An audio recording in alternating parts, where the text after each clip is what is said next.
Bien, hermanos, estamos listos. Vamos a arrancar. Eh, Iglesia Efesios 4:23, discipulado. Hoy es 18 de junio de este 2024. Una noche lluviosa por acá. No sé por allá donde usted, imagino que en todo lado. Pero bueno, vamos a arrancar con el tema que tenemos para hoy. No sin antes, obviamente, orar y darle gracias a Dios por la oportunidad que tenemos, ¿no? ¿Alguno quiere orar de los que ya están conectados? Que no sea Marquitos, pues.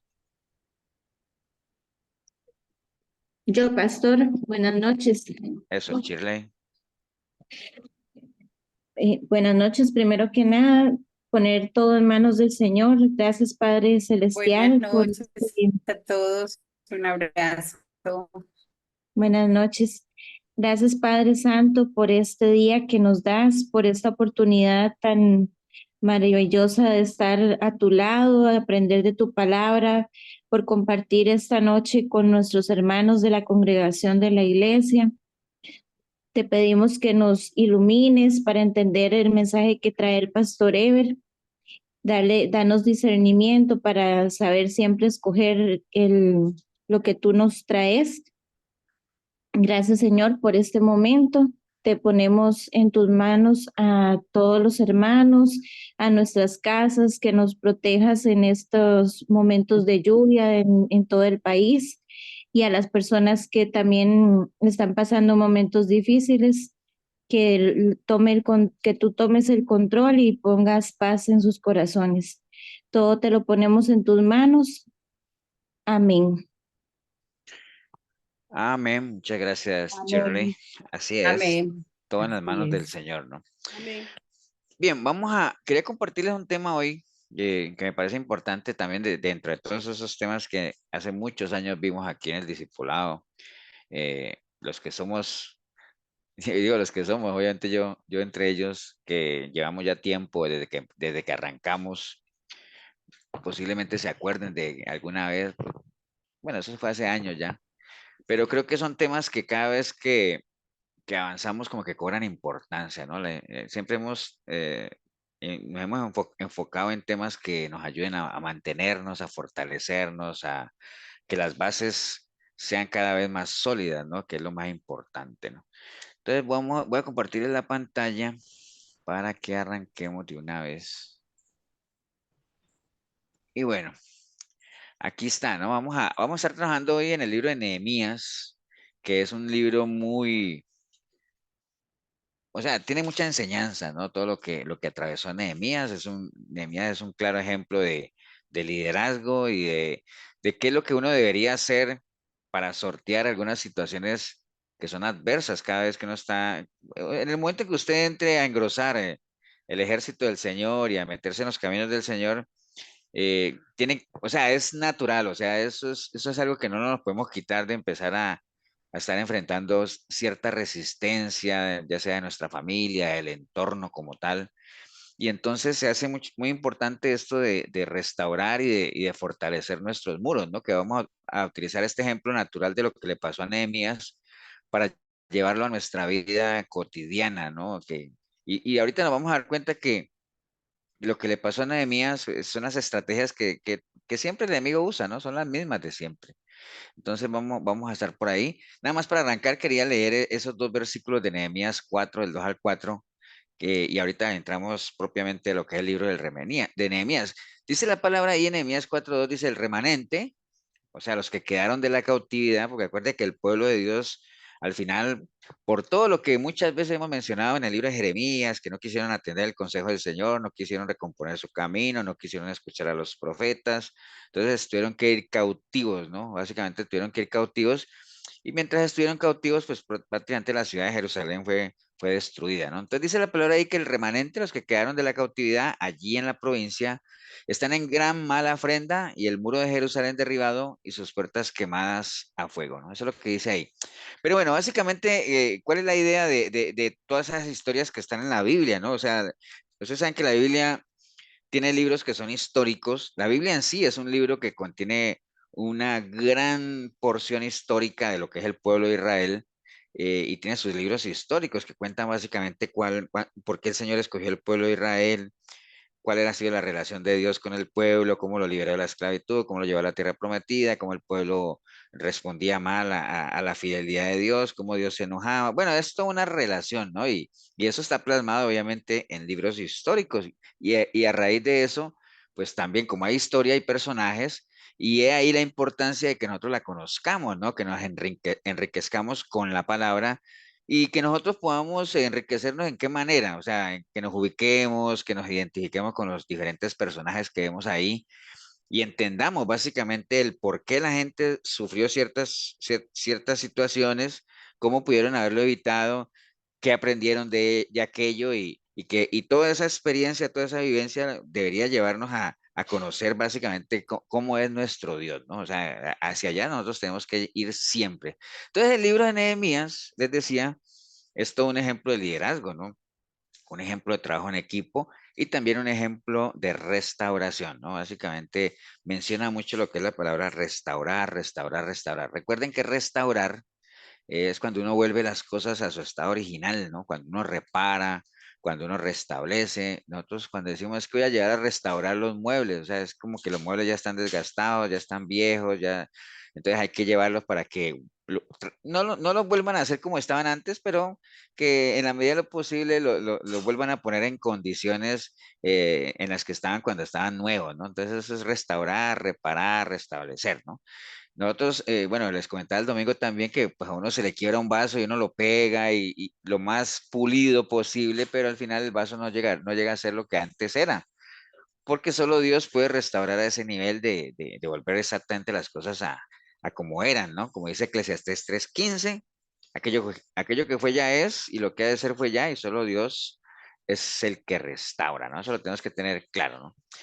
Entonces, ya que estoy hablando de esto de la restauración, y les decía que restaurar es volver las cosas a su estado inicial, eh, también tiene sus condiciones, todo esto de la restauración, ¿no? Nadie puede ser restaurado mientras no reconozca que necesita ser restaurado, ¿no? Porque obviamente, por más que usted quiera ayudar a una persona para que esa persona recomponga su camino, para que esa persona se salga de donde está, vuelva a ser lo que antes, lo que alguna vez fue, si es que en algún momento fue alguien eh, que andaba bien, digámoslo así, no podemos hacerlo en la medida que esa persona no reconozca, primero no reconozca su condición y segundo, no reconozca que necesita ser restaurado. Y digo las dos cosas por separado porque hay personas que reconocen que están mal, pero el hecho que reconozcan que están mal no quiere decir que quieran salir de ahí, ¿no? Hay mucha gente que sabe que está mal, pero no quieren salir de ahí tampoco, ¿no? Entonces, se necesita eso, reconocer la condición actual y se necesita reconocer la necesidad de ser restaurado. Esas son dos cosas clave, ¿no?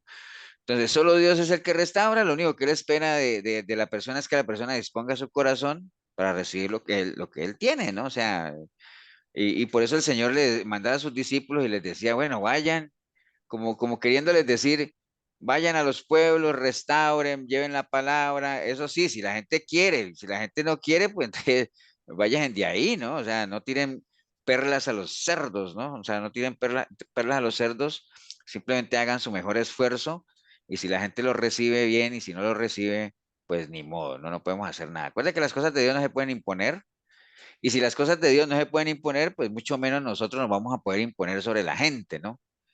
A mí a veces me pregunta, por ejemplo, hay gente de la iglesia que me pregunta por gente que no ha vuelto.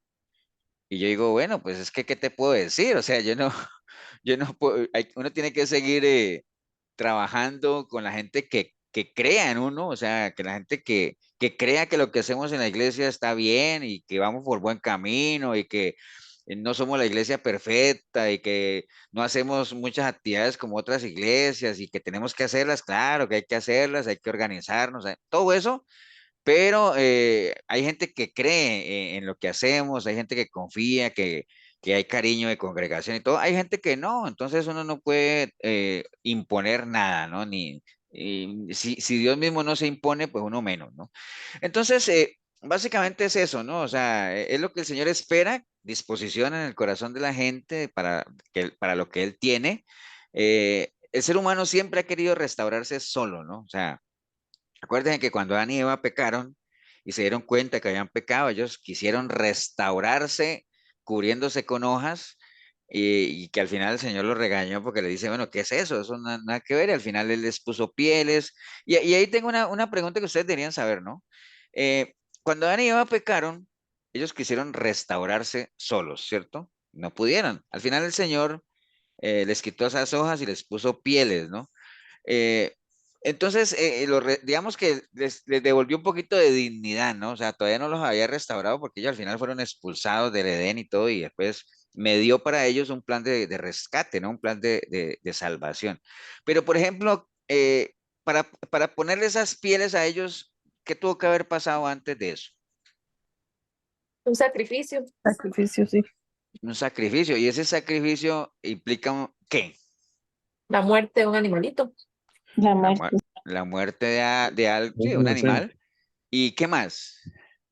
derramamiento de sangre. Exactamente. O sea, todo lo que ustedes dijeron está bien. Entonces, miren que no fue gratis el ponerle esas pieles a Adán y Eva, ¿no? Tuvo que haber un sacrificio, un derramamiento de sangre, la muerte de alguien, que uno diría, o sea, que el animalito pagó los platos rotos por lo que hizo Adán. Pues bueno, fue exactamente lo que hizo nuestro Señor Jesucristo, ¿no? Bien, entonces el hombre no puede restaurarse solo. Recuerde, la restauración es un proceso que inicia obviamente con el nuevo nacimiento y todo lo que ustedes conocen, el proceso de Efesios 4, 22, 23, 24, todo eso que ustedes lo conocen al dedillo, ¿no?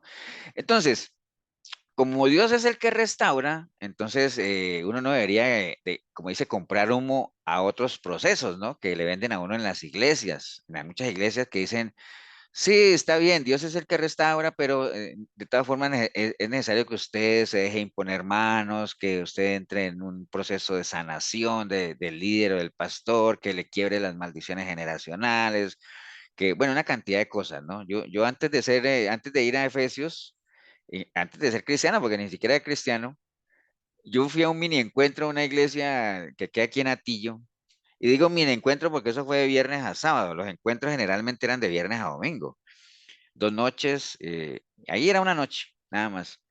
Y bueno, sin ser cristiano todavía, en una sola noche a mí me hicieron de todo, ¿no? A mí me ungieron, me quebraron maldiciones generacionales, me hablaron en lenguas, bueno, de todo un poco, ¿no? Y entonces, pero así es, ¿no? Entonces, hacen ver como que realmente ya el proceso del Señor como tal no es suficiente, ¿no? O sea, que hay que hacer cosas adicionales como tal. Entonces, no compre humo con esos otros procesos. Filipenses 4:8 lo que dice es que uno debe pensar en todo lo que es verdadero, todo lo que es puro, todo lo que... si es que hay virtud en eso es que debemos pensar, ¿no? Entender que no todos somos hijos de Dios, eso es algo, recuerde, hay muchas cosas de estas que ya las sabemos, pero es bueno reafirmarlas, ¿no? Entonces, a raíz del pecado, recuerde que el ser humano ha perdido su identidad y entonces, como cuando una persona pierde la identidad, lo primero que hace, obviamente, es tratar de imitar a otros, ¿no? O sea, porque cuando uno no sabe quién es, pues lo más importante, eso es como cuando uno va, y a mí me ha pasado a veces, que uno va, yo me acuerdo, uno y que no nos está pagando publicidad, pero que uno va a veces a Subway y entonces yo he de reconocer que yo no es que mi pedigrí sea tan alto como para estar en esos lugares. Yo voy a McDonald's o cosas de eso. Pero uno entra, por ejemplo, a un restaurante como Subway y esos negocios que son medio fitness o por lo menos comida sana dentro de lo que cabe. Y entonces te comienzan a hacer una cantidad de preguntas, ¿no? Y, ¿pan de cuál? De ese, queso de cuál. Y bueno, ¿me entiende? Uno como no está habituado a eso, entonces, ¿qué hace uno? No, pues uno ve lo que pide la gente más o menos y dice, deme esa vaina que parecido, ¿no? Entonces, ¿por qué? Porque uno no sabe, no tiene la información, uno no sabe quién es, uno no tiene identidad, entonces lo más fácil es tratar de imitar a otro, ¿no? Cuando alguien va a un restaurante finísimo que no sabe ni el menú ni nada, entonces comienza a estar pidiendo lo que generalmente las demás personas piden, ¿no? ¿Me entiende? ¿Y eso por qué es? Porque no hay identidad, ¿no? Entonces, cuando no hay identidad, uno tiende a imitar a los demás, ¿no? Entonces, comienza uno a crear en la mente lo que a uno le gustaría hacer, precisamente porque uno no sabe quién es, qué es lo que pasa hoy con las nuevas generaciones, ¿no? O sea, Y con las nuevas generaciones y con los famosos bomba de los influencers y todo ese asunto de la gente comienza a seguir modelos que para nada son edificantes, ¿no? Pero bueno, esas son las nuevas generaciones.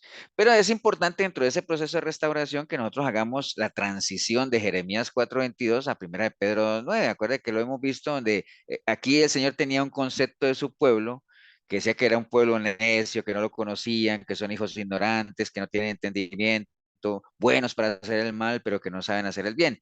Toda esta mala definición, ¿cuál creen ustedes que es la raíz de todo, de que el pueblo tenga esas características, de que sea necio, de que sea ignorante, que no entiende nada, que son buenos para hacer el mal, pero que no saben hacer el bien? ¿Cuál es la raíz de todo eso? La incredulidad. Puede ser, pero ahí mismo está, en el mismo texto está. La falta de conocimiento, Porque pastor. no lo conocen. Porque no lo conocen exactamente. O sea, Porque el no no tienen conocer a relación. Dios, Ajá. el no conocer a Dios lo lleva a uno a todo eso, ¿no? A ser necio, a ser ignorante, a no tener entendimiento, todo eso, ¿no? Entonces, pasar de ese concepto de Jeremías 4:22 a un concepto de Primera de Pedro 9 que ya, obviamente, sabemos que mucha agua ha corrido debajo del puente en el momento que uno decide pasar de Jeremías 4:22 a Primera de Pedro 9, ¿no? Pasamos de ser eso que dice ahí a ser un pueblo de linaje, saber de dónde venimos, cuál es nuestro origen, cuál es nuestro propósito de vida, saber que somos real sacerdocio, porque el Señor nos ha establecido como sacerdotes en nuestros hogares, que somos una nación santa, ¿por qué? Porque hemos recibido la unción del santo, que somos un pueblo adquirido porque el Señor nos ha comprado con su preciosa sangre, que tenemos una misión como iglesia de seguir la tarea que el Señor vino a hacer, Él vino a anunciar las virtudes del Padre, y entonces nos dejó a nosotros para que anunciemos las virtudes de Él, porque Él y el Padre son uno solo, ¿cierto que sí? Entonces, y para eso Él nos rescató, nos llevó de las tinieblas a la luz admirable, ¿no? Entonces, esa es la transición, hacia allá tenemos que llegar. ¿En cuál estamos caminando? ¿En Jeremías o en Primera de Pedro? Bueno, usted dirá, pastor, yo estoy en Primera de Pedro en algunas cosas, pero todavía soy necio. ¿Me entiende? Cosas de esas, pero lo importante es que uno sepa que está en la transición, ¿no? Y entender, obviamente, que en medio de esa relación con Dios tiene que, como toda relación, acuerde que toda relación tiene que estar basada en principio de la reciprocidad y que son condicionales, ¿no? Reciprocidad, yo te doy, tú me das, y condicional es, si tú haces eso, yo hago esto, o sea, si tú haces esto, yo te doy esto, todo lo que ya sabemos que el Señor dice en su palabra, ¿no? Entonces, al final, obviamente, se hace realidad en nosotros lo que está en Éxodo 33:20, y vamos a leer lo que, voy a leerles un momentico lo que dice Éxodo 33:20, que dice la palabra del Señor. Dijo además, no podrás ver mi rostro porque no me verá hombre y vivirá, que es lo que dice ahí, ¿no?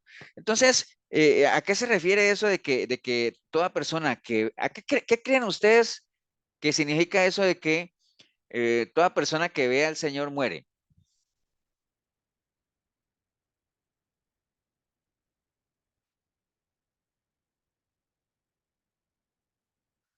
Mire lo que dice Éxodo 33:20, ¿no? ¿Lo Que ya vieron? no vuelve persona, hay que cubrir muchas cosas. ¿Cómo fue?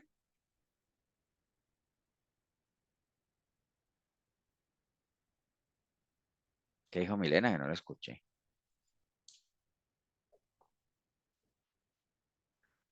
Pastor, tiene que ver algo como cuando entraban los sacerdotes una vez al año y si iban en pecado morían. No necesariamente. Bueno, lo que dice la persona, Eso no está- lo que dice ahí es que dice, no podrás ver mi rostro porque ningún hombre me verá y quedará vivo. O sea, que si uno llega a ver a Dios, o sea, obviamente Tiene que no, haber una transformación, tiene que haber un... bueno, tratando de interpretar lo que dice Milena porque se le oye cortadísimo. Sí, es que está malo este internet acá, va a tener que salir. Bueno, Que es como una transformación que ya no vas a ser la misma persona, tiene que sí, existir ya algo tiene que morir en uno, ¿ah? un Eh, cambio, algo tiene que morir morir en muchas uno, o sea, cosas. sí, o sea, en el momento en que usted tiene su encuentro con el Señor, no estamos hablando de verlo cara a cara, ¿no? Porque él sí decía que nadie que lo vea puede seguir vivo, y es cierto, toda persona que tenga, por ejemplo, pongamos el ejemplo de Saulo de Tarso. Saulo de Tarso no es que vio, no dice la Biblia que él vio a Jesús, ¿no? Pero vio una luz y oyó una voz, o sea, tuvo su encuentro con él, y Saulo de Tarso murió ese día, ¿no? y podemos decir que nació Pablo. ¿Entiende? Entonces, todo aquel que tenga su encuentro con el Señor o que vea al Señor, no es que literal lo va a ver, sino que sienta su presencia, que no, tiene que morir algo. Por eso es que la matemática de Dios es, tú quieres ganar tu vida, tienes que perderla, ¿no? Tienes que morir para poder vivir, ¿no? Entonces, a eso se refiere básicamente. Y eso se hace realidad cuando en el nuevo nacimiento, cuando uno nace, que es lo que estamos hablando, de que ahí es donde empieza el proceso de la restauración, ¿no? Entonces, está bien, les Pastor, decía. Ujú. pastor, es como por ejemplo, la vieja criatura. Sí, sí. Digamos que no es que la vieja criatura muera, ¿no? Porque acuerden que el viejo, cuando uno, en uno siempre va a estar esa naturaleza caída, siempre va a estar ahí, pero sí tiene que ir muriendo, ¿no? En la medida a medida que uno vaya conociendo más al Señor y caminando más con Él, esa vieja criatura cada vez va siendo más débil, más débil, más débil, y no es que desaparezca, sino que va a llegar un momento en que, por decirle algo para que me entiendan, sin que muera, debe entrar en un coma, ¿no? Un coma casi que constante, que sea inerte totalmente, aunque esté ahí, ¿no? Porque una persona en coma es una persona que no reacciona, que es inmune a cosas, pero no está muerta, ¿no? Entonces, así tiene que ser nuestra vieja naturaleza. Ok, entonces, en ese proceso de restauración, nosotros obviamente, al igual que el pueblo de Israel fue sacado de la esclavitud y llevado a una tierra que fluye leche y miel, nosotros también hemos sido liberados del pecado y estamos caminando hacia esas tierras donde fluye leche y miel. Hay muchas de esas tierras que ya nosotros las conquistamos. Por ejemplo, muchos de ustedes podrían decir, yo, no, yo la parte de mi carácter, que era una tierra que tenía que conquistar, ya la conquisté, ya yo soy una persona de dominio propio, calmado. En mí se hace realidad aquello de que soy lento para la ira. Pueden haber otras personas que digan, no, pues solo esa tierra yo todavía no la he conquistado, pero sí he conquistado la de la verdad. Ahora yo soy una persona que hablo verdad, ya no digo mentiras, ¿me entienden? Entonces, lo importante es que nosotros sepamos que estamos en el proceso y que vamos camino hacia ir a conquistar esas tierras. Por eso era que el Señor le decía a Josué, y yo sé que tú estás viejo, sí, pero todavía te quedan todavía muchas tierras por conquistar. La clave es estar en el proceso, esa es la realidad, y a eso es que se refiere la Biblia cuando se habla del término prosperar, ¿no? Es decir, avanzar, triunfar en el propósito de Dios, ¿no? Entonces, un ejemplo, hay varios ejemplos de restauración en la Biblia y uno de ellos es, por ejemplo, la carta de Filemón. No sé si ustedes han leído la carta de Filemón, alguna vez la analizamos aquí también. Y ahí en la carta de Filemón, Pablo le escribe una carta a Filemón, ¿no? Filemón tenía un esclavo que se llamaba Onésimo y ese esclavo que se llamaba Onésimo se le escapó, ¿no? Se le escapó a Filemón y se le presentó a Pablo, era un esclavo, era prófugo, y obviamente acuérdense que cuando un esclavo se fugaba o se escapaba, prácticamente estaba sentenciado a muerte, ¿no? Lo podían matar en ese proceso de recapturarlo como tal.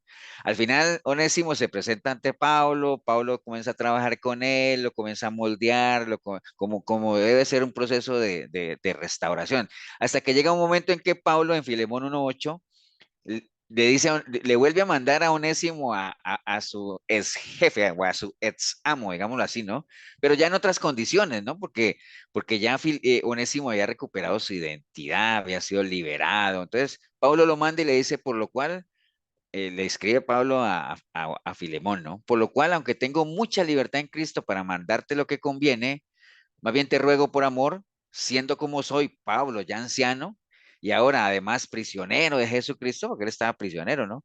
Te ruego por mi hijo Onésimo, ¿no? O sea, ya lo está hablando ahí porque él ya lo había moldeado, lo había levantado. Dice, a quien engendré mis prisiones, el cual en otro tiempo te fue inútil, pero ahora a ti y a mí nos es útil, el cual vuelvo a enviarte. Tú pues, recíbelo como a mí mismo. Wow, entonces imagine usted la condición ahora en la que iba este esclavo Onésimo a presentarse ante el que era su amo Filemón, pero ya no en condición de siervo, en condición de esclavo, sino en condición ya inclusive Pablo le dice, recíbelo como si fuera yo, ¿no? O sea, te lo mando como un colaborador para la obra en como tal. Entonces, es un proceso de restauración muy bonito, alguien que no era nadie, y que llegue un momento a que Pablo diga, mira, te lo mando y recíbelo como si fuera yo mismo, ¿no? Entonces es tremendo ese proceso de restauración. Cuando Moisés murió, obviamente, recuerden que Dios le dijo a Josué que ya le tocaba a él asumir la responsabilidad como tal, ¿no? ¿Y por qué la pudo asumir Josué? Porque se preparó, porque es una persona que entró en el proceso, porque estuvo atento a las instrucciones y también porque entendió que, que por obediencia misma debía seguir adelante, ¿no? ¿Obediencia a quién? ¿A Moisés? Pues por una parte a Moisés, pero más que a Moisés, obediencia a Dios mismo, ¿no?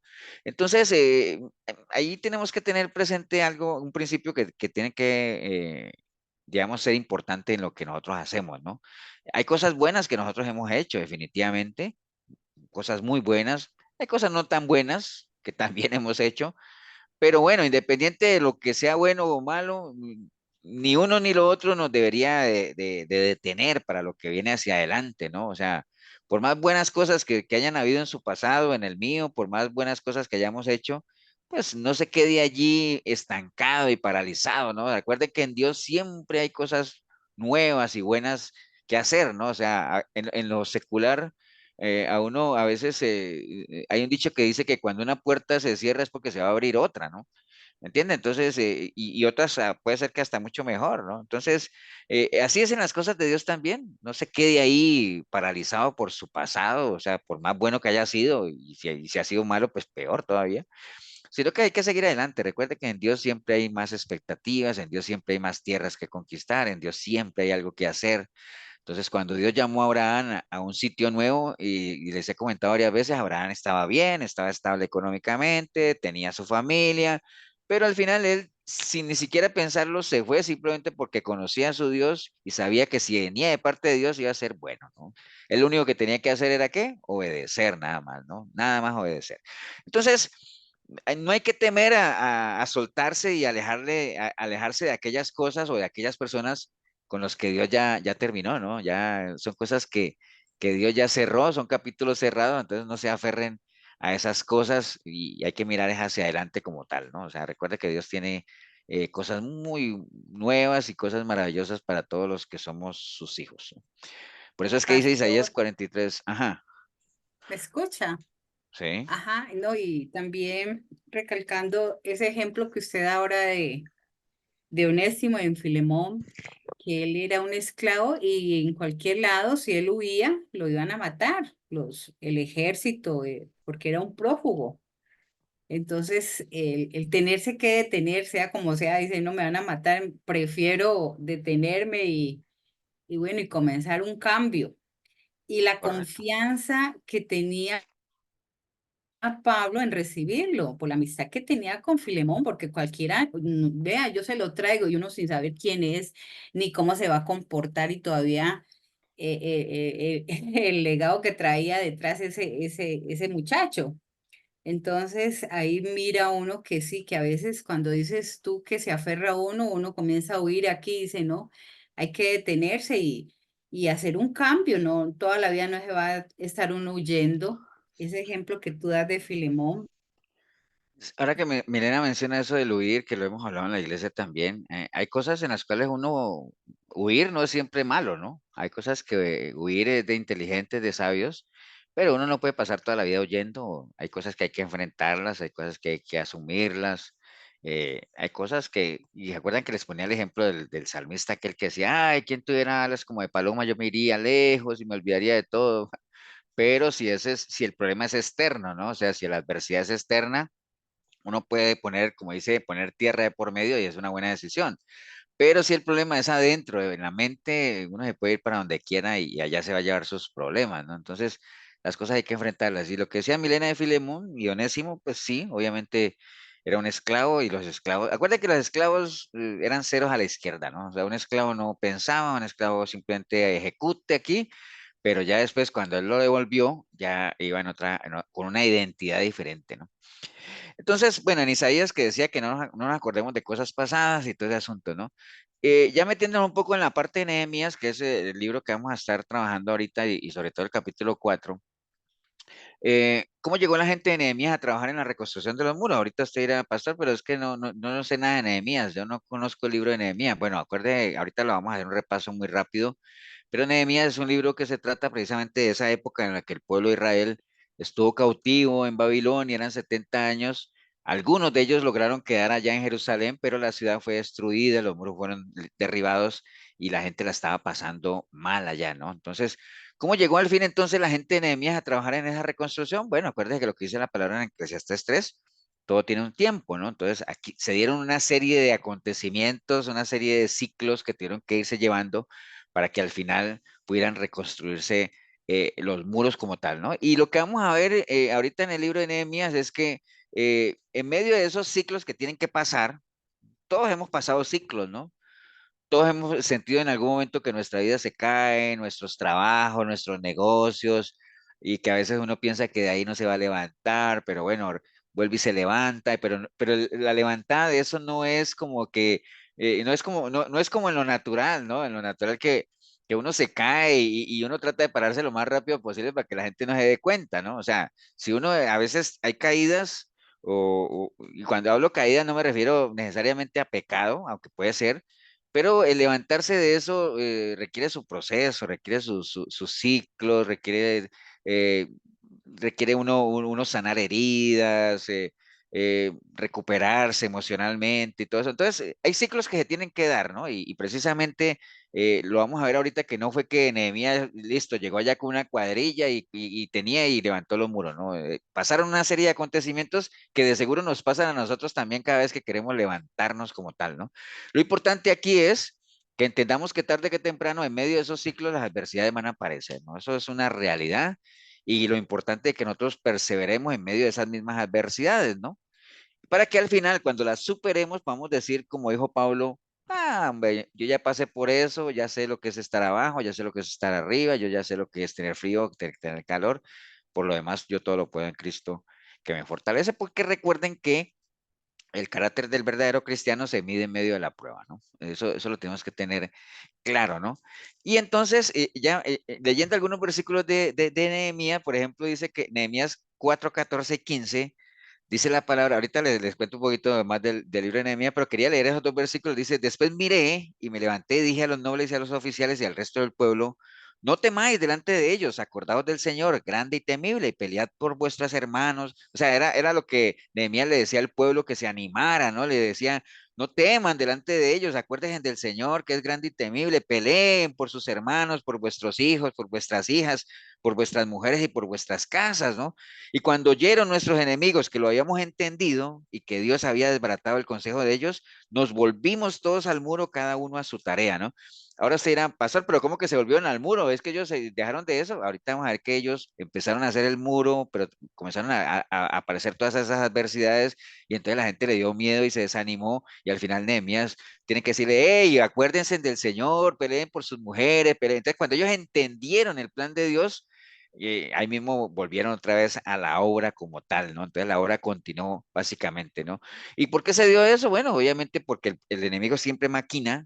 Acuérdense que cuando digo enemigo me refiero no solamente a Satanás y sus demonios, sino a la vieja naturaleza que nosotros tenemos, que maquina también, y a este sistema que es maquinador por excelencia porque es anticristiano, ¿no? Pero bueno, ¿cómo empezó todo? Bueno, vamos a irnos ahora sí rápidamente a ver cómo empezó el asunto, ¿no? Aquí para entender todo esto, tenemos que tener claro que acuerden que en esa época las ciudades se protegían por medio de muros, ¿no? O sea, una ciudad, lo primero que hacían era levantarle un muro alrededor para protegerla, ¿no? Porque una ciudad sin muros, eso es como que en el centro comercial, no, supongan que no existieran los muros, no existieran las paredes, ¿no? ¿Ustedes qué creen que pasaría si no existieran las paredes y nosotros estuviéramos haciendo un culto ahí en el centro comercial? ¿Qué pasaría? Se cae todo, Todo el mundo se mete. nos cae Sí, o encima. sea, estamos ahí en medio del culto y todo el mundo pasa y todo el mundo Entran al pasa. baño. Sí, bueno, a veces Distracciones. se nos entran al baño, aunque haya muro, pero todo el mundo comenzaría a entrar al baño, entran aquí, todo el mundo viene como si eso fuera un museo, a mirarnos, como si fuéramos reliquias, salen, entran, salen, entonces sería un desorden tremendo. Entonces, los muros lo que le dan a uno es protección y las puertas lo que le dan a uno es autoridad, ¿no? O sea, los muros dan protección, acuérdense, los muros dan protección y las puertas dan seguridad. Por eso es que lo primero que se hacía era tumbar las puertas y derribar los muros.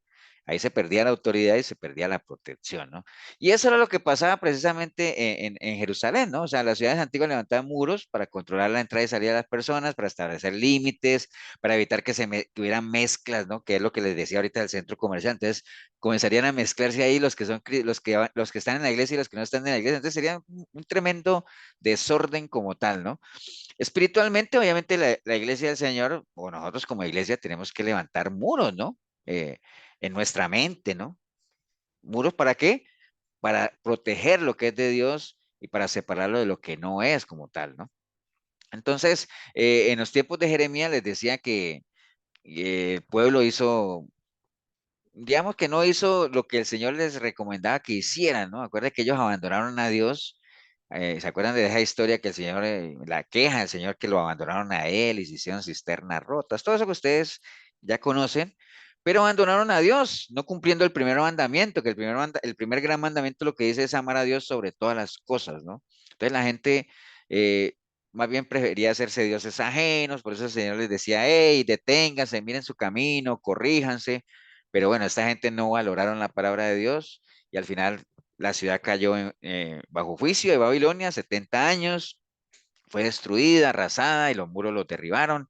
Los utensilios sagrados de los templos se los llevaron para Babilonia y todo eso, ¿no? Entonces, después de transcurrido todo ese tiempo, al pueblo ya que estaba cautivo se le permitió regresar, ¿no? O sea, Ciro, el rey de Persia, él firmó un edicto autorizando, digámoslo, o permitiendo que los judíos pudieran regresar a reedificar la ciudad que estaba caída como tal, ¿no? Entonces, se hizo en varias etapas, ¿no? Lo que les decía, hubo un primer grupo que fueron a hacer los cimientos del templo, pero al final, como siempre, los intimidaron. De ese grupo, los más reconocidos allá estaban como que los profetas Ageo y Zacarías. Después hubo un segundo grupo donde estaba el sacerdote Esdras que eh, terminaron el templo como tal, pero a pesar de que estuviera el templo, pues el peligro de que los israelitas comenzaran a mezclarse con otras tribus o con otros pueblos, pues estaba ahí, ¿no? Y ustedes saben que mezclarse con gente que no es del pueblo de Dios, pues obviamente lo que hace es comprometer la fe, ¿no? ¿A qué me refiero yo cuando digo comprometer la fe?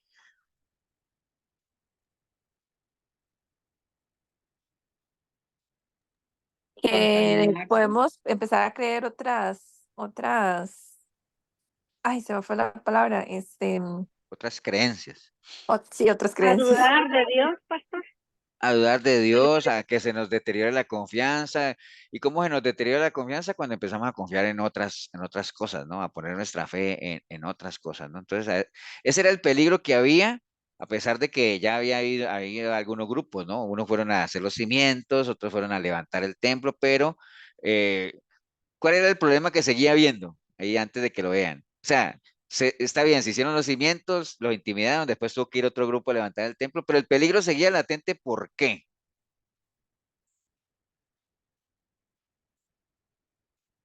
Sí, porque seguían mezclándose, ¿Pero por qué seguían mezclándose?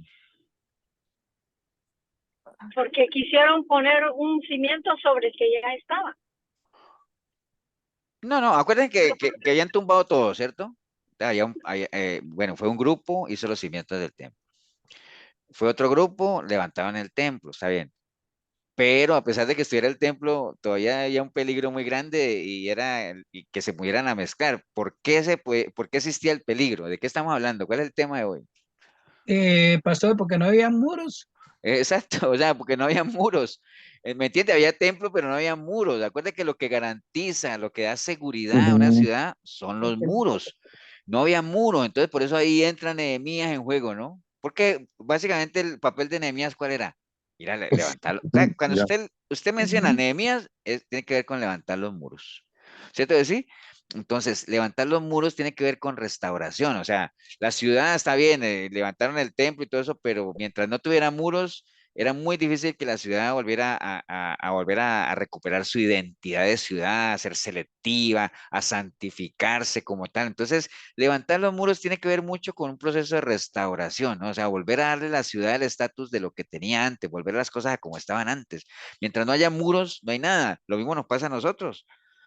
O sea, y es lo que decía Elsa ahorita. Entonces, si usted no puede poner fundamento sobre fundamento, creencia sobre creencia, mezclar lo que es de Dios con lo que no es de Dios. Y no, usted tiene que establecer un límite y comenzar a quitar una cosa y a poner la otra y a poner vallado ahí dentro de a proteger sus pensamientos. Por eso dice que hay que santificar a Dios en nuestra mente, ¿no? Entonces, tenemos que reconocer que vivimos en una sociedad muy deteriorada, en decadencia, tanto en la parte económica, en la parte social, en la parte espiritual. Eso es una realidad del mundo en el que vivimos nosotros ahorita, donde los antivalores pues están a la orden del día, ¿no? Entonces, ¿qué necesario se hace que hoy, considerando la sociedad en la que vivimos, pues nosotros entremos en ese proceso de restaurar otra vez, ¿no? Imaginen ustedes cuánta falta no le hace hoy en día a las familias como tal volver a ese proceso de restauración, que las familias sean lo que alguna vez fueron, ¿no? Que el respeto que había de los nietos hacia los abuelos fuera el que había antes, ¿no? Yo creo que nosotros, la mayoría de los que estamos aquí, somos de esa generación en la que a veces uno respetaba inclusive más a los abuelos que a los mismos padres, ¿no? Era algo tremendo. O esa generación en la que los papás le hablaban a uno sin decir palabra, ¿no? Nada más levantar una ceja o una mirada y ya uno entendía, ¿no? Entonces, eso se ha perdido totalmente y qué bueno sería que las familias como tal volvieran a un proceso de restauración familiar, ¿no? A volver a recuperar aquello que alguna vez se tuvo, ¿no? Entonces, Pastor, bueno, todo este proceso de restauración pastor, empieza, sí, perdón que le interrumpa, hace rato estoy por interrumpirlo, pero creo ajá, que es dime. necesario, por cierta experiencia que tengo, digamos, muy álgida, muy sufrida, digámoslo así. Y es por la gente que, mis hermanos que todavía están bien. Ustedes saben, yo boté mi primer matrimonio, pastor, y ya fue imposible volver a restaurar lo que estaba bien. Yo no conocía a Dios, ahora después de 20 años de estar ahí, tuve otros problemas hace poco, pastor, y estoy como en un momento así, digamos que buscando a Dios primeramente y su justicia, y todo será añadido. Estoy pensando muy seriamente en eso, pastor, primero porque yo siento que soy parte de esta iglesia, soy una columna, y yo me siento así. Este, Después cuando hay problemas, que gente que no viene, gente que se va, pastor, yo le digo a Mari, nosotros vamos, trabajamos para Dios, el que se quiere quedar se queda, el que se va, se va. Así estoy haciendo con mis hijos, después de 20 años de estar luchando con ellos, a favor de ellos. eh, Tuve una discusión grande y al final se supone que yo no he hecho nada, entonces dije yo, "Sí, la verdad, pastor, eh, no sé, me queda el sinsabor de que mejor, mejor me dedico a Dios, pastor, y si con mi ejemplo más adelante ellos pueden ver que realmente sí cambié, entonces por ahí anda el asunto, pastor. Después lo conversamos más a fondo, pero era por un ejemplo para mis hermanos. Sí. No, definitivamente, Marquito, yo creo que era lo que decíamos al principio, ¿no? Uno no puede imponer, si ni Dios mismo se impone él siendo Dios, mucho menos lo va a poder hacer uno, ¿no? Uno hasta donde puede, ¿no? O sea, y ahí es donde uno entiende aquello de tirar la perla a los cerdos, ¿no? O sea, no se valoran los esfuerzos y duele, obviamente, como le dolía a Dios que lo abandonara, pues a uno también le duele, pero pues hay que seguir adelante, ¿no? Como con los que quieren ser precisamente lo que estamos hablando hoy, restaurados, porque acuerden que lo que hablamos ahorita, ¿no? Uno no puede restaurar a alguien que primero no reconozca que necesita ser restaurado y segundo que quiera ser restaurado, ¿no? O sea, y era lo que estábamos mencionando aquí. Todo este proceso de restauración al final arranca con una persona sensible y dispuesta, que era Nehemías, ¿no? Eh, Porque, digamos, todos los que estamos aquí, o sea, precisamente estamos viendo esta enseñanza precisamente para que entendamos lo importante que es un proceso de restauración, las etapas que lleva y las adversidades que va a tener para que obviamente nosotros terminemos y porque nosotros nunca vamos a terminar de ser restaurados hasta que estemos hasta en la presencia del Señor. Siempre va a haber cositas que tenemos que mejorar, hay cositas que tenemos que sanar, hay tierras que tenemos que ir a conquistar. O sea, ese proceso no termina, pero eso no quiere decir que nosotros no estemos capacitados para también restaurar a otras personas. Lo veíamos el domingo, ¿no? Si somos espirituales, si somos de Cristo, si hemos crucificado nuestras pasiones y todo eso, la responsabilidad que tenemos nosotros es de, cuando veamos a alguien mal, restaurarle con mansedumbre, con todo lo que ya sabemos, siempre y cuando la persona quiera ser restaurada, ¿no? O sea, eso es una realidad. Pero tiene que haber cierta sensibilidad y cierta disposición de parte nuestra para liderar o para dirigir un proceso de restauración, porque si no lo hay, imagínate, no estaríamos haciendo nada, ¿no? En este ejemplo que estamos usando de Nehemías, eh, Nehemías fue una persona sensible, ¿no? Porque le recuerdo yo exactamente que Nehemías, como él fue, hacía parte de ese grupo de las personas que estaban en cautiverio, pero él al final tenía un trabajo, pues uno podría decir que relativamente bueno, ¿no? Aunque yo no sé qué tan bueno lo consideran ustedes, pero él era copero del rey, ¿no? ¿Ustedes se acuerdan qué hacía el copero del rey? Probar todos los Probaba el alimentos y vino. estar envenenados. Sí, el copero del rey era el que tenía que probar la comida y las bebidas del rey antes de que él las probara, a ver si no estaban envenenadas, ¿no? Entonces uno diría, no, pastor, que ese trabajito, como decimos nosotros en Colombia, me lo envuelven, ¿no? Me lo envuelve para llevar.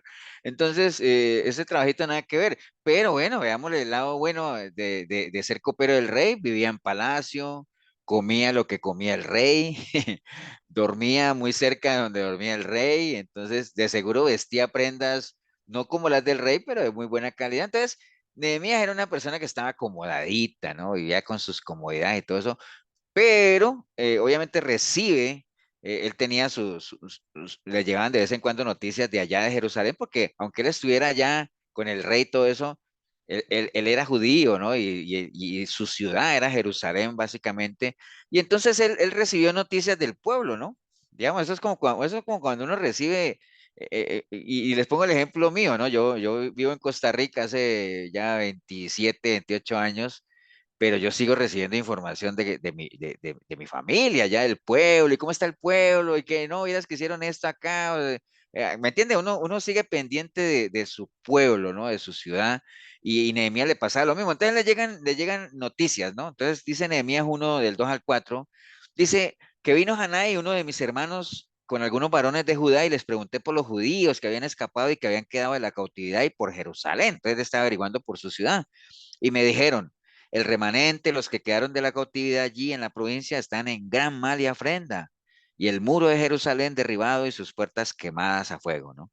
Cuando oí estas palabras, me senté y lloré, e hice duelo por algunos días, y ayuné y lloré delante del Dios de los cielos. Entonces, por más acomodado que estuviera Nehemías, al escuchar él esas noticias de su ciudad, que la gente la estaba pasando mal, y los muros derribados y las puertas quemadas, dice que él se sentó y lloró, ¿no? Entonces, básicamente, seguro, eh, recordando, ¿no? Lo que había sido la grandeza de esa ciudad, en lo que en su momento fue, y entonces le dio nostalgia y le dio dolor, y dice que él se sentó y lloró, e inclusive dice ahí que hizo duelo por algunos días, ¿no? O sea, y eso es lo que dice en Eclesiastés 7:14, cuando dice que en el día del bien uno debe gozarse, y en el día de la adversidad, pues uno debe considerar, debe meditar, de hacer lo que hizo Jeremías, ¿no? Se sentó, lloró y al final ayunó y oró, ¿no? Que es lo que dice Nehemías 1 del 8 al 10, cuando dice, acuérdate ahora de la palabra que diste a Moisés tu siervo, diciendo, si vosotros pecareis, yo os dispersaré por los pueblos, pero si os volvieras a mí y guardaré mi mandamiento y os pusieras por obra, aunque vuestra dispersión fuere hasta el extremo de los cielos, de allí os recogeré y os traeré al lugar que escogí para hacer habitar allí mi nombre. Ellos pues son tus siervos y tu pueblo, los cuales redimiste con tu poder y con tu mano poderosa. Entonces, él se acordó de esa oración y de esa promesa que el Señor había hecho, ¿no? Entonces, básicamente, uno diría, sí, pastor, bueno, fue sensible, recibió noticias, se entristeció, se sentó, lloró, ayunó, y ya, hay mucha gente que llega hasta ahí, ¿no? No le alcanza la gasolina para más. Pero no, no, no. El caso de Nehemías no es el mismo, y que no debería ser, de ninguno que se diga que es un siervo de Dios, ¿no? Los siervos de Dios, no deberían solamente sentir cierta simpatía por las cosas, que uno podría hacer por los demás, sino que uno debería, producir cambios, como fue el caso de Nehemías, ¿no? Entonces, el semblante de Nehemías cuando recibió esas noticias, cambió, obviamente, él se sintió frustrado, triste, y a tal punto que el rey lo notó, ¿no? El rey, cuando lo vio, le dijo que por qué estaba triste, ¿no? Entonces, él le contó toda la realidad, le contó, lo que estaba pasando en su ciudad, que es como que uno hoy en día se sintiera triste por el mundo en el que estamos viviendo, cada vez más deteriorado y que y que eso se le notara a uno, ¿no? Y que ahora usted era pastor, pues entonces si eso fuera así, uno tendría que estar triste a toda hora porque estamos en una sociedad que cada vez va en picada, ¿no? O sea, no es que uno esté llorando a toda hora, pero sí le entristece a uno las cosas que uno ve, el deterioro de la iglesia, el deterioro de la sociedad como tal. Pero eso, no, más que entristecernos, debería movernos a hacer algo, ¿no? Como en el caso de Nehemías. O sea, Nehemías primero obviamente oró a Dios, puso todo lo que iba a hacer en las manos del Señor y el Señor respondió como siempre Él responde, ¿no? Y el rey obviamente se dio cuenta y Nehemías halló gracia delante del rey, ¿no? Ya, porque el rey al final le dio carta, le dijo, no, no, hombre, sí, tranquilo. Eso es como lo mismo, por ejemplo, y les cuento, hago un paréntesis, por ejemplo, ahorita que pasó lo de mi mamá, ¿no?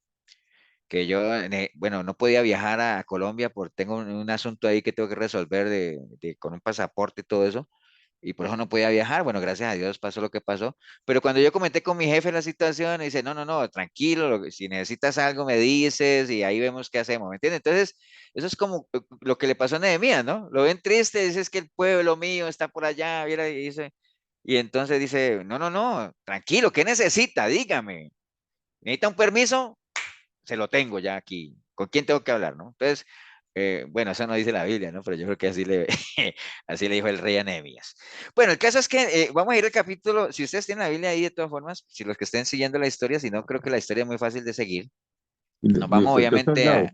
al capítulo 4 donde ya Nehemías acuérdense que ya el capítulo 1 obviamente pasa eso, después en el capítulo 2 le dan las cartas a él para ir allá y todo eso, en el capítulo 2 él llega a Jerusalén y está unos días ahí porque Nehemías, él llegó allá primero a hacer un recorrido, ¿no? Él como, por eso les decía que es un ejemplo de liderazgo, porque es que él no llegó allá de una, sino que él llegó a recorrer la ciudad, a ver qué era lo que había que hacer, como hacer inventario, ¿no? Decir, bueno, todo es así, a planear su estrategia como tal. Y entonces, pues ahí fue donde, a ver cómo repartía las cargas y todo eso, y cómo organizaba a su gente, ¿no? Pero bueno, el caso es que en Nehemías 4:1, el capítulo 4, que es ya donde cuando ellos van a empezar la obra como tal, y ahí donde relata la palabra todo lo que él, la fuerte oposición que él tuvo, que es la misma oposición que podemos tener los que estamos aquí o todos los que queremos hacer algo para la obra del Señor, siempre vamos a tener oposición, ¿no? Entonces dice Nehemías 4:1, dice, cuando oyó Sanballat, que nosotros edificábamos el muro, porque ya ellos se habían puesto a trabajar en el muro, se enojó y se enfureció en gran manera y hizo escarnio de los judíos. Y habló delante de sus hermanos y el ejército de Samaria y dijo, ¿qué hacen estos débiles judíos? ¿Se les permitirá volver a ofrecer sus sacrificios? ¿Acabarán en un día? ¿Resucitarán de los montones del polvo y las piedras que fueron quemadas? Y estaba junto a él Tobías Amonita, el cual dijo, lo que ellos edifican del muro de piedras, si subiera una zorra, lo derribará. Entonces miren esos tres versículos que leímos, ahí ya aparecieron unos personajes que son los famosos Zambalat y Tobías, ¿no? Por eso es que esos nombres se volvieron ya como parte de un dicho muy tradicional, que cuando uno va a hacer algo, uno dice, no, hombre, siempre que uno va a hacer algo le sale su Zambalat, o sea, le sale su persona que siempre le trata de llevar la contraria, ¿no? A mí cuando, una experiencia personal, ¿no? Y no a mí, sino a toda la familia, cuando se nos dio la oportunidad de irnos para Cartago a pastorear, nosotros estábamos sin carro en ese momento, y entonces todo el mundo, pues claro, a nosotros la iglesia de Pava nos quedaba aquí a 1 kilómetro, y ya teníamos que dejar de ir de aquí a 1 kilómetro, que nos levantábamos el culto era a las 10, entonces nos levantamos el domingo a las 8, y desayunábamos, y sobrados de tiempo salíamos y llegábamos a la iglesia, ¿no? De un momento a otro decir, no, ya no es en Pavas, sino que tienen que ir a Cartago, y no a ir allá, sino a pastorear, ¿no? Entonces, ahí mismo salieron nuestros propios Zambalat, ¿no? O sea, decir, ay, ¿ustedes en qué se van a ir a Cartago? Digo, no, pues en lo que va todo el mundo, ¿no? En el bus, porque la gente viaja en bus, nosotros vamos en bus. Y entonces siempre sale la gente que comienza a desanimarte, ¿no? Y decir, pero es que tan lejos, ¿y ustedes por qué van por allá? ¿Y para qué te metes a trabajar con personas? Trabajar con personas es lo más malagradecido que hay. Y todo. Toda esa cantidad, ¿no? Los famosos zambalatos. Cada uno de ustedes podría tener su propia experiencia personal de sus propios Zambalat, y no solamente para las cosas de Dios, para las cosas que ustedes sepan que son buenas, que les permiten crecer en diferentes ámbitos, siempre van a aparecer sus Zambalat, es decir, las personas que siempre te van a decir, pero ¿por qué van a hacer eso? Ustedes no van a poder hacer eso. O sea, yo los veo como muy debilongos, ¿me entienden? Entonces, aparecieron ahí, ¿no? Muchos hemos tenido eso. Nuestra vieja naturaleza es el principal Zambalá que tenemos, o sea, esa voz que nos dice adentro que no podemos hacerlo, que no somos capaces, para qué nos esforzamos, no vale la pena. ¿Cuál era el Zambalat? A ver si ustedes se acuerdan. ¿Cuál era el Zambalat, así que se acuerden así de Job?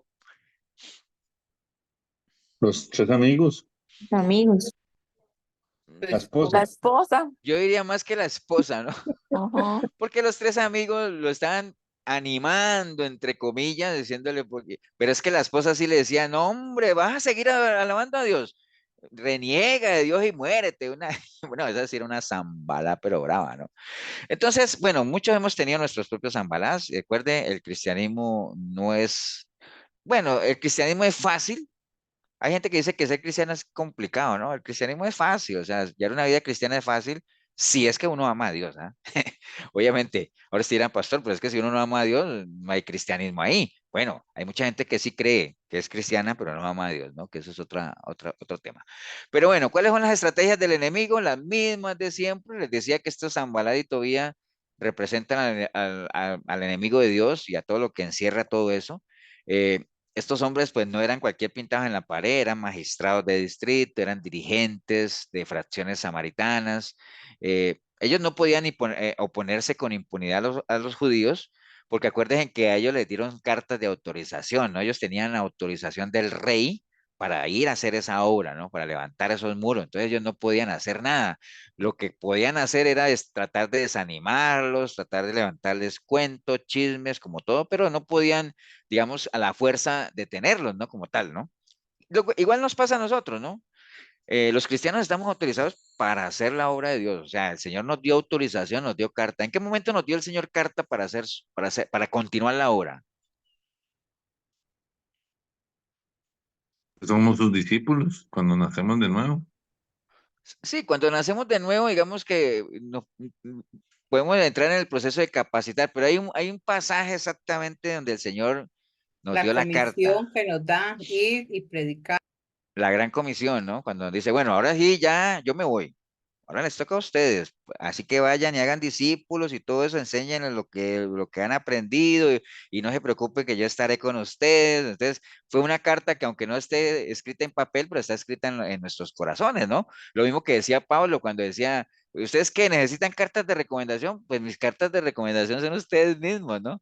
Entonces, cosas de esas, ¿no? Entonces, nosotros estamos autorizados para hacer la obra del Señor y el enemigo no puede impedirlo, pues tenemos el respaldo no tenemos, Nehemías tenía el respaldo del rey con su carta, nosotros tenemos el respaldo del rey de reyes, ¿no? Como tal, ¿no? Entonces, pero bueno, ¿cuáles son las estrategias del enemigo? Las mismas, ¿no? Leímos en el versículo 1 que cuando Sanbalat oyó que nosotros estábamos edificando el muro, se enojó y se enfureció en gran manera e hizo escarnio, ¿no? Entonces, la primera reacción del enemigo o de la gente que le duele que nosotros hagamos algo productivo es que se enojan, ¿no? Y se enfurecen, ¿no? O sea, es una reacción como natural. Pareciera que la gente que no ama a Dios como que le doliera que uno trate de salir adelante. No sé, hay gente que todavía, vea, yo llevo 27 años no, 27 años no. Este año cumplo 20 años de cristiano y todavía hay gente que le pregunta a uno, mira, y todavía estás en eso, todavía estás metido ahí, ¿me entiende? Como que le doliera que realmente uno ya no sea lo que antes era, que uno haya levantado sus muros, ¿no? Entonces, todavía ustedes cada uno tendrán sus ejemplos, pero bueno, a pesar de todo eso y de todo ese escarnio, porque acuerde que un escarnio, porque ellos dicen que hicieron escarnio, un escarnio ya es una burla muy ofensiva, ¿no? Los escarnecedores básicamente se burlan con la intención de herir y de ofender, ¿no? Pero a pesar de todo eso, lo que tenemos que saber es que la obra de Dios se hará como Él la tiene establecida, con nosotros o sin nosotros, pero siempre habrá quien la haga, ¿no?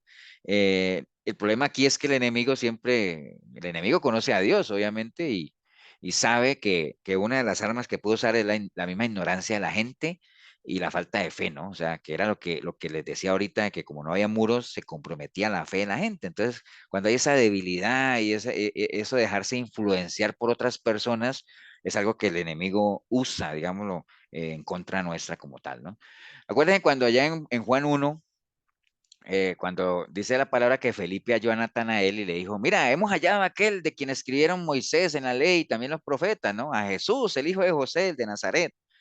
Lo primero que dijo Natanael, de Nazaret puede salir algo bueno. Entonces, ¿me entiende? La gente siempre trata de descalificar, o sea, por más uno, imagina que viene Felipe contento, decir, le encontramos al Mesías y tata, viene a decir, de Nazaret podrá salir algo bueno, como queriendo descalificarnos. Siempre no va a faltar, siempre nos falta el pelo en la sopa, como dicen por ahí un dicho como tal, ¿no? Entonces, una de las estrategias del enemigo siempre es menospreciar públicamente a los que estemos haciendo algo para la obra de Dios, ¿no? En el 4.2 decía, ahí mismo en Nehemías dice, y habló delante de sus hermanos y el ejército de Samaria, ¿quién habló? Bueno, Sanbalat, ¿no? Que es el que venía allá en el 4.1 hablando. Y en el 4.2 dice, y habló delante de sus hermanos y el ejército de Samaria y dijo, ¿qué hacen estos débiles judíos? Recuerde, siempre tratando de desanimar, ¿no? ¿Se les permitirá volver a ofrecer sus sacrificios? Es decir, como poniendo en duda de que para qué hacen eso si no se les va a dejar volver a sacrificar nada, ¿no? ¿Será que acabarán en un día? Poniendo en duda la capacidad que tiene la gente de hacer cosas, ¿no? Dice, resucitarán de los montones del polvo las piedras que fueron quemadas. Entonces, siempre esos cuestionamientos como tal, de menosprecio, de poner en duda la capacidad que podamos tener de hacer algo productivo, ¿no? Entonces, en primer lugar, lo que tenemos que darnos cuenta es que, acuérdese lo que dice la palabra, ¿no? Aquel que empezó de nosotros la obra, la perfeccionará hasta el final, ¿no? Cuando quiere decir eso de que la perfeccionará, es que la terminará, la llevará a cabo en la medida en que nosotros estemos dispuestos a hacer vasos en sus manos como tal, ¿no? O lo que le decía el Señor mismo le dijo a Pablo, ¿no? Bástate mi gracia, ¿no? Bástate mi gracia porque mi poder se perfecciona en medio de la debilidad como tal, ¿no? Entonces, recuerde eso, el enemigo siempre intentará crear duda en el creyente, y la pregunta del millón no es, ¿será que sí intentará crear duda? No, eso es un hecho. El problema es si realmente logrará o no sembrar la duda. En muchas personas sí lo logran, ¿no? Entonces, por eso es que hay muchas personas que al final se salen de los caminos del Señor por su insensatez, ¿no? Siguiendo los deseos de su corazón.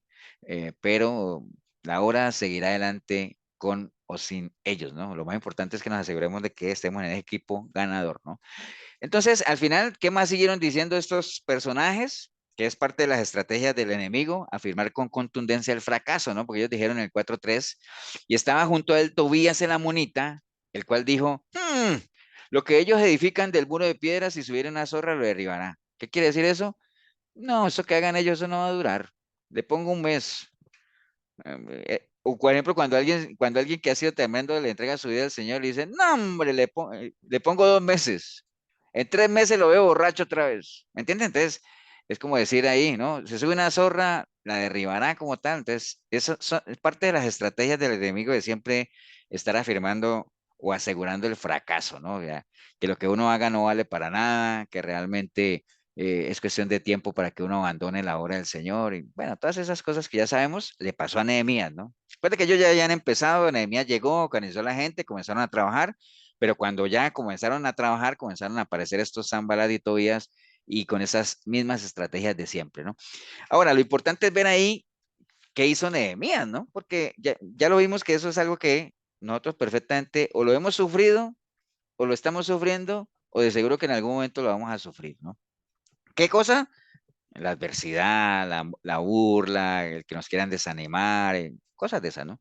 Pero ¿qué hizo Nehemías? Bueno, en el versículo 4 dice la palabra, oye, oh Dios nuestro, que somos objeto de su menosprecio y vuelve el baldón de ellos sobre su cabeza y entrégalos por despojo en la tierra de su cautiverio, ¿no? Está orando Jeremías, ¿no?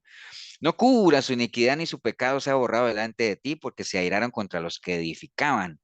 Edificamos pues el muro y toda la muralla fue terminada hasta la mitad de sus alturas porque el pueblo tuvo ánimo para trabajar. Entonces, Nehemías se puso a orar, ¿no? ¿Qué era? Hablar con Dios, no era para contarle a Dios lo que estaban haciendo, no porque Dios no supiera, sino porque obviamente es parte de la oración, ¿no? O sea, el Señor lo sabe todo, el Señor sabe todo antes de que lo digamos, pero aún así Él quiere que lo digamos, ¿no? Como tal, ¿no? Porque la comunicación pues tiene que ser fluida, ¿no?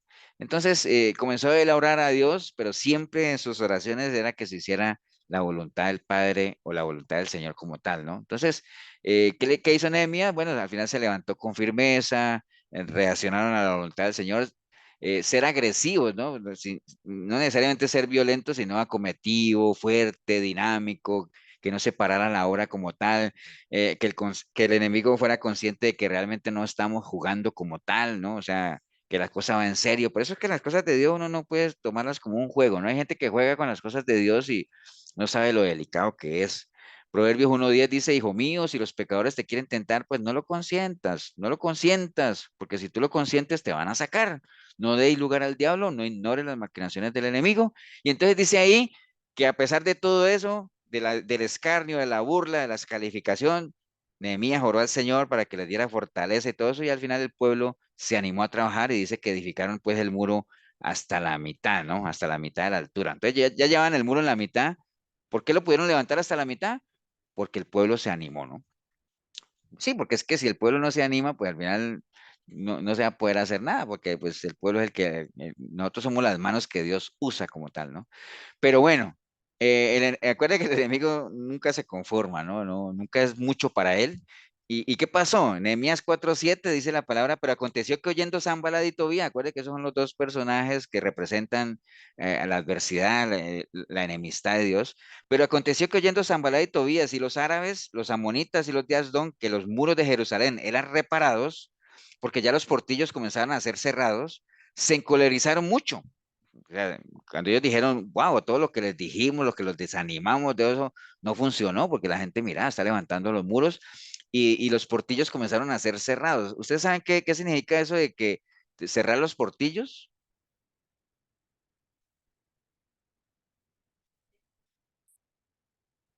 Que no pueden entrar, pastor, porque están cerrando la puerta. Las No, pero no puertas. son las puertas, sino los portillos. Los portillos. Son unos portones, pero son pequeños. Sí, son como, digamos, no son puertas como tal, sino como, a Ajá. veces cuando uno se está edificando un muro quedan como huecos, digamos, por decir algo, ¿no? Sí, se levanta el muro como tal y después se comienzan como a retocar, a tapar algunos espacios que puedan quedar ahí donde se puedan meter algunas cosas. Entonces, como ir puliendo los muros, o sea, cerrar los portillos como tal, ¿no? Comenzaron a ser cerrados, entonces se encolerizaron, esta gente se encolerizó porque ya estaban ellos en serio como tal, ¿no? Y después en el versículo 11 dice, y nuestros enemigos dijeron, no sepan ni vean hasta que entremos en medio de ellos y los matemos y hagamos cesar la obra. Entonces, ¿qué pasa? Ellos se encolerizaron mucho porque los muros estaban tomando forma y entonces dijeron, no, entonces lo que vamos a tener que hacer, ¿qué es? Vamos a tener que meternos en medio de ellos y comenzar para que eso pare, vamos a tener que empezar a ir eliminando la gente como tal, ¿no? Entonces, si la obra avanza, el enemigo cada vez se va a enojar más, porque es una señal obviamente de debilidad para él, pero no hay que temer eso, o sea, y eso qué quiere decir, que los muros van creciendo es, entre más firme es su relación con el Señor, o sea, entre más fuerte es su relación con el Señor, más adversidad va a haber. ¿Por qué? Porque el enemigo se va a encolerizar más, como le pasó a esta gente, ¿no? Que al punto que decían, no, hombre, ya, primero los descalificamos verbalmente, ahora eso va en serio, entonces vamos a tener que entrar, ¿es a qué? A comenzar a matar, ¿no? Entonces los portillos a ser cerrados, o sea, obviamente la protección de la ciudad iba a ser total, muros, portillos cerrados, iban a poder controlar el acceso a la ciudad como tal. Eso tiene su paralelo espiritual, es decir, no hay que abrir puertas que uno no pueda cerrar, hay que ser muy selectivo lo que uno oye. Cuando uno es selectivo en lo que oye, eso es como estar cerrando portillos, ¿no? O sea, no dar cabida a cosas pequeñas que se puedan meter, las pequeñas zorras como tal, ¿no? El versículo 8, si ustedes ven, dice, y conspiraron todos a una para venir a atacar a Jerusalén y hacerle daño, ¿no? Entonces ahí usan una palabra que se llama conspirar, ¿no? Una conspiración es cuando una persona o un grupo de personas se ponen de acuerdo con otras para hacer algo, especialmente contra el Estado, cosas así, o alguien malo, ¿no? Entonces, cuando dos o tres personas se reúnen en secreto para planear algo en contra de alguien, eso es una conspiración, ¿no? Entonces, ahí dice que toda esa gente, los árabes, los amonitas, bueno, todos se reunieron y no era que fueran muy amigos entre ellos, sino que lo que estaba pasando los llevó a conspirar, ¿no? Porque el pecado dure. Acuérdense que Herodes y Pilato no eran amigos, pero se unieron a raíz del Señor, ¿no? Y en el versículo 11 dijeron, y entonces tenemos que meternos entre ellos o sea, infiltrarnos para ver cómo los matamos, ¿no? Entonces, ¿qué es infiltrarse? Es camuflarse, ¿no? O sea, hacerse pasar por judíos como tal, ¿no? Que es lo que pasa hoy en día también. En las iglesias hay mucha gente infiltrada, ¿no? Que se disfrazan de cristianos y uno los ve ahí y uno dirá, eh, ¿será o no será? ¿Me entiendes? Por eso es que a veces hay un versículo que dice que salieron de nosotros, pero que no eran de nosotros. ¿Y sabe por qué salieron de nosotros? Para que la gente se dé cuenta que no eran de nosotros, porque si hubieran sido de nosotros, hubieran permanecido. ¿Me entiendes? Entonces, hay mucha gente que se infiltra, digámoslo así. Hay mucha gente que, vea, en las iglesias es increíble. El pastor Tibor una vez nos contaba una historia ahí en Pavas, y eso pasa en todas las iglesias, ¿no? Que una vez llegó era un paréntesis, llegó alguien de visita y va y le pregunta al pastor, y le dice, pastor, y tal, tal, tal, y dice, es que viera que usted debería tener mucho cuidado, porque me dijeron que no, que si una persona que estaba de visita, ¿no? Que si yo quería buscar el mover del Espíritu y la presencia del Espíritu Santo de Dios, que mejor no me quedara en esta iglesia, porque aquí cohibían al Espíritu, ¿no? Entonces le dice el pastor, ¿y quién le dijo eso? La persona que está allá en la puerta, y era una ujier, imagínense. Diciendo eso, o sea, ¿cómo una ujier va a decir eso en una iglesia a la gente que llega de visita? Jamás, ¿no? Ahora usted dirá, pastor, eso suena fantasía. No, eso es verdad, eso es verdad. Vea, y en todas las iglesias pasa, ¿no? Nosotros hemos tenido gente en la iglesia que a veces llega y, bueno, gente que hace mucho tiempo se fue y se han ido hablando mal de la iglesia, de los que sirven, que ese por qué sirve, que ese no debería estar sirviendo, y uno le dice, bueno, entonces póngase a servir usted, pues tampoco sirven. Entonces se acuerda uno inmediatamente de lo que el Señor le decía a los fariseos, que ustedes o sea, ni entran al reino de Dios ni dejan entrar a nadie. ¿Me entienden? Entonces, eso pasa en todo lado, ¿no? En todo lado pasa, hay gente infiltrada, haciéndose pasar, se disfrazan ahí, imitando la verdad. Y eso es algo, es una realidad. Mateo 24, Pablo, el Señor Jesús decía, advirtiendo a los discípulos y a toda la gente, que en estos tiempos se van a levantar falsos cristos y falsos profetas y harán grandes señales y prodigios de tal manera que engañarán, si fuera posible, aún a los escogidos como tal, ¿no? Ok, entonces al final, acuérdese de eso. El enemigo se encolerizó, ya conspiraron, querían infiltrarse a ver cómo le hacían daño. Y entonces, ¿qué hizo Nehemías? ¿Cuál fue el contraataque de Nehemías? Bueno, en el 4:9 dice la palabra del Señor. Entonces, Nehemías, sabiendo todo lo que estaba pasando, dice, entonces oramos a nuestro Dios y por causa de ellos pusimos guardia contra ellos de día y de noche, ¿no? Entonces, ¿qué hizo? ¿Qué fue lo primero que hizo Nehemías? Orar al Señor, ¿cierto? Pero no se quedó con la oración nada más, ¿no? Dice ahí que él oró, pero puso guardas de día y de noche, ¿no?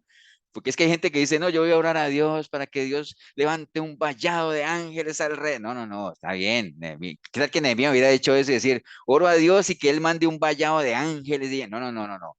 Yo oré a Dios y pongo todo en las manos de él, pero eso sí, voy a poner guarda de día y de noche, ¿no? Como tal, ¿no? O sea, la oración y la acción como tal, no quedarse solo con orar, orar, orar, hay que actuar, ¿no? Primero orar, que es algo espiritual, y después viene lo natural, en línea a eso, porque lo espiritual sostiene a lo natural como tal, ¿no? Entonces, después en el versículo 13 dice, entonces por las partes bajas del lugar, detrás del muro y en los sitios abiertos, puse al pueblo por familias, con sus espadas, sus lanzas y sus arcos. Orar, pero todo el mundo con su espada, ¿no? Después miré y me levanté y dije a los nobles y a los oficiales y al resto del pueblo, no temáis delante de ellos, acordaos del Señor, grande y temible, pelea por vuestros hermanos, lo que leímos ahora, ¿no? Por vuestras mujeres. Y cuando oyeron nuestros enemigos que lo habíamos entendido y que Dios había desbaratado el consejo de ellos, nos volvimos todos al muro, cada uno a su tarea. Entonces, acuérdense que ahorita leímos que la gente había levantado el muro hasta la mitad, ¿no? Y que todo iba bien, pero como vinieron estos a conspirar y amenazarlos, el pueblo se desanimó un poco y dejaron la obra, y entonces Nehemías oró al Señor y dijo, bueno, vamos a organizar a esta gente, vamos a poner guarda aquí, guarda acá, comenzó a decirle, hey, acuérdense del Señor, peleen por sus mujeres, por sus hijos, por sus animales, peleen aquí. Entonces el pueblo entendió y volvieron todos otra vez al muro, ¿no? A seguir con la obra. ¿Por qué? Porque entendieron el plan de Dios y porque se sintieron respaldados por el Señor como tal, ¿no? Entonces recuerde, la fe y la dependencia de Dios no significa abandonarse, tirarse al abandono. Cualquiera había podido decir, no, dejemos ese muro ahí a la mitad porque es que esto está muy feo aquí, el ambiente está muy hostil. No, no, no.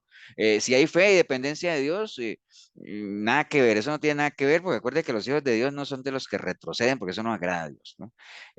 Simplemente el Señor va a estar firme ahí en la medida en que uno tengamos fe en Él y decisión y básicamente echar para adelante como tal, ¿no? Entonces, cada uno tiene su propia tarea que hacer, como el pueblo, él distribuyó las tareas, cada uno hágala así. Eso sí, en una mano tengan la herramienta para trabajar y en la otra tengan su arma, ¿no? Su espada como tal. Entonces, por eso es que uno puede trabajar. Yo trabajo, hermanos, y los que estamos aquí, la mayoría trabajan en lo secular y todo ese asunto, pero eso no quiere decir que con la otra mano tengamos la espada, ¿no? La palabra, una cosa sin dejar de hacer la otra como tal, ¿no? Básicamente Pastor, son, sí señora, ajá, por ejemplo, bueno, me pongo a pensar que Nehemías no era constructor, digámoslo, era copero y no se sabe el tiempo que estaba ahí al lado del rey y todo. Entonces, la enseñanza que nos deja es, este pueblo venía de un cautiverio, pues, venían del exilio que estaban, ellos venían, era ya, digamos, a vivir, a construir, a santificarse, digámoslo, porque ya habían pasado de todo este cautiverio y venir a su pueblo a hacer su hogar y todo. Entonces, yo digo, Nehemías no era constructor, Nehemías solamente fue un buen líder, y eso que él tomó las pautas solito, porque no pidió ni a veces ayuda, vino y revisó lo que cuenta pues ahí, lo que está. Y eso es lo que deberíamos nosotros. Nosotros venimos de un cautiverio, venimos y tenemos al Señor que nos ayuda a través de la palabra, pero el líder sí es importante, un líder, que seamos un buen líder, no solamente que nosotros sepamos hacer esto, como dices tú, sino el uno apoyando al otro para que vengan a los pies del Señor o continuar la obra y santificarse todos los días, santificarse y construir murallas. Hay cosas que tenemos caídos. Bueno, vamos a levantar esto, el carácter, como dices tú, las actitudes, el desánimo, la incredulidad, que nosotros como cristianos a veces dudamos. Entonces, este personaje que no era un constructor, sino que era un buen líder, fue un buen líder para sacar a este pueblo adelante que venía de ese cautiverio. pero es que por lo menos ahora ese ejemplo que pone Milena de que Nehemías no era constructor, pero aún así están levantando los muros. Por ejemplo, bueno, yo me pongo yo como el pastor de la iglesia, digamos, como el líder de la iglesia, ¿cierto? Yo no soy cocinero, ¿cierto que no? Pero sin embargo, el domingo la comida quedó muy rica, riquísima, ¿cierto? Pero yo no soy cocinero. ¿Me entiendes? Porque yo siempre he tenido un concepto de lo que es un líder o es un buen jefe. Un buen jefe no es el que sabe todo, sino el que sabe quién sabe. ¿Cierto que sí? Entonces, Nehemías no era constructor, pero era un líder. Él fue, hizo un inventario, él dice, aquí lo que necesitamos es organizar a las familias, motivar a la gente sabe lo que tiene que hacer, pero lo que necesita es que los dirijan, que los motiven, que confíen en Dios, que no tengan miedo, ¿me entiendes? Y eso es, y por eso es que Jeremías es un ejemplo tremendo de liderazgo, de cómo se deben hacer las cosas como tal, ¿no? Entonces pasa eso, ¿no? Entonces, bueno, ya sabemos que él oró, pero no solamente se quedó ahí, sino que simplemente porque la fe en Dios no depende de quedarse ahí abandonado, sino simplemente saber que Dios hará su parte, pero que nosotros tenemos que hacer la nuestra como tal, ¿no? Pero bueno, el caso es que los muros seguían, la obra seguía avanzando, pero el enemigo siempre va a seguir haciendo intentos desesperados por detener la obra, ¿no? Y si nos vamos un poquito más adelante en Nehemías 6:1, dice, cuando oyeron Zambalat y Tobías y Gesén el árabe, mire, antes era Zambalat y Tobías, ahora ya se le unió el árabe, ¿no? Y los demás de nuestros enemigos, que yo había edificado el muro y que no quedaba en el portillo, aunque hasta aquel tiempo no había puesto las hojas en las puertas todavía, Zambalat y Gesén enviaron a decirme, ven y reunámonos en alguna de las aldeas en el campo de Ono, mas ellos habían pensado hacerme mal, decía Nehemías, ¿no?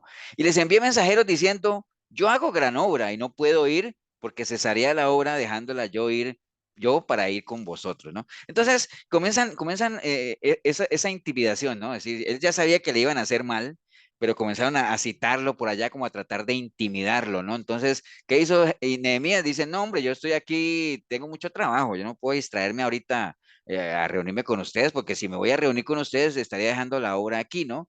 Entonces, no permitir distracciones. Acuérdate que eso es algo que, por eso es que cuando uno se distrae o tener la mente dividida, eso tiene que ver mucho con el asunto del afán, ¿no? El afán es como, cuando uno lleva una vida de afanes, afanoso, uno es muy diestro a distraerse, ¿no? Tiene esa tendencia a distraerse. Entonces, ¿cuáles fueron los intentos desesperados del enemigo al ver que la obra no se detenía, ¿no? Porque avanzaba algunas cosas funcionaron, pero después volvía Nehemías dirigiendo a su gente, animándolo y todo. Entonces, lo primero es tratar de intimidar, comenzaron a citarlo a él, que dizque para ayudarle, que ya no era mentira, pero Nehemías obviamente no permitió ese tipo de distracciones. ¿Qué más? En el 6:6 dice, en la cual estaba escrito, bueno, entonces Sanballat envió a su criado para decir lo mismo por quinta vez con una carta abierta en su mano y en la cual estaba escrito, se ha oído entre las naciones y Gasmú, lo dice que tú y los judíos pensáis rebelaros y que por eso edificas tú el muro con la mira, según estas palabras, de ser tú el rey, ¿no?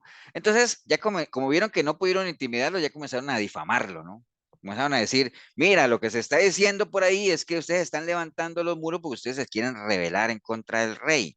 Eso era falso totalmente, ¿no? Entonces comienza la difamación como tal, ¿no? Son las estrategias desesperadas del enemigo por detener la obra, ¿no?